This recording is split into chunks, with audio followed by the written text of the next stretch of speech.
আসসালামু আলাইকুম প্রিয় শিক্ষার্থী ভাই বোন বন্ধু, আজকে আপনাদের সঙ্গে আলোচনা করব খুবই গুরুত্বপূর্ণ দুইটি ভার্ব নিয়ে। একটি হচ্ছে ট্রানজিটিভ ভার্ব এবং অপরটি হচ্ছে ইনট্রানজিটিভ ভার্ব। কিভাবে ট্রানজিটিভ ভার্ব এবং ইনট্রানজিটিভ ভার্বকে আইডেন্টিফাই করা যায় এবং খুব সহজে বোঝা যায়, আজকের এই ক্লাসের মধ্য দিয়ে ইনশাআল্লাহ 2 মিনিটে আমরা শিখে ফেলবো। প্রথম কথা হচ্ছে ট্রানজিটিভ অর্থ কি।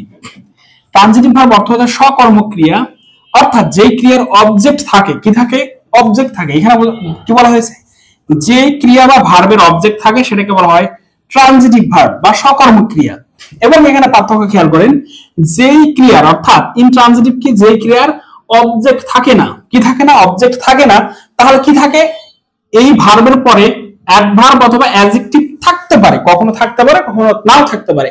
সেই সকল ভার্বগুলোকে কি বলা হয়, ইনট্রানজিটিভ ভার্ব বলা হয়।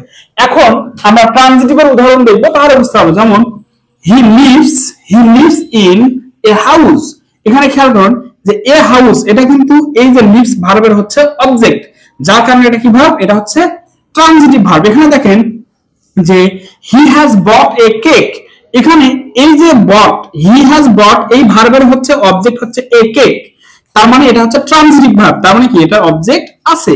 এবং দেখেন he lives my house, he lives in my house, সে আমার বাড়িতে বাস করে। he lives in my house, সে আমার বাড়িতে বসবাস করে। এখানে এই যে এখানে এই হোমটা, home, he lives in my home, এখানে এই হোমটা হচ্ছে নাউন। কেন, এর পূর্বে একটা পসেসিভ অ্যাডজেক্টিভ আছে।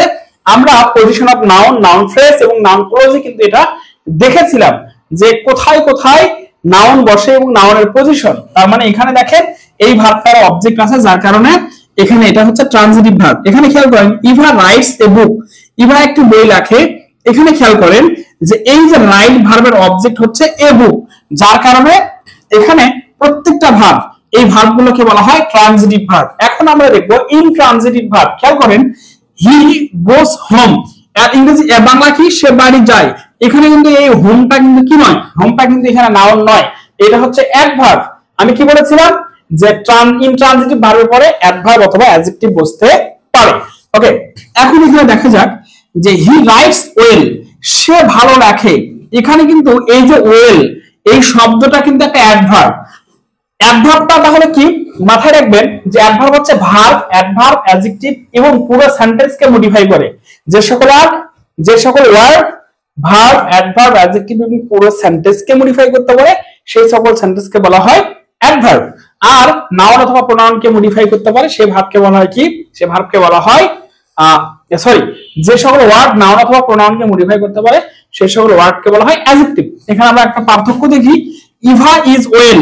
এখানে এই ওয়েল দ্বারা কাকে বোঝাইছে, যে ইভা, এখানে ইভা একটা নাউন, এই নাউনের একটা গুণ বোঝাইছে যে ইভা ভালো। কিন্তু এখানে দেখেন এই ওয়েল দ্বারা কাকে বোঝাইছে, এই রাইট, লেখা ভালো।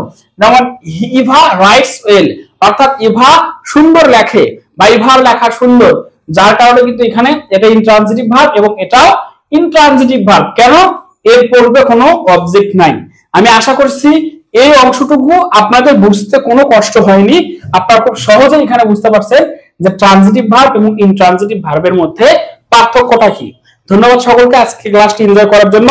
আপনারা যারা অনলাইন এবং আপনারা যারা অফলাইনে ইংরেজি স্পোকেন এবং গ্রামার করতে চান, আমি পড়াই ময়মনসিংহ রেল ক্রসিং, অর্থাৎ ময়মনসিংহ মিরবাড়ি রেল ক্রসিং এর। এখানে আসলে আপনারা উপরের দিকে একটু তাকাবেন, দেখতে পাবেন যে লেখা আছে ডেইলি 1 আওয়ার ইংলিশ।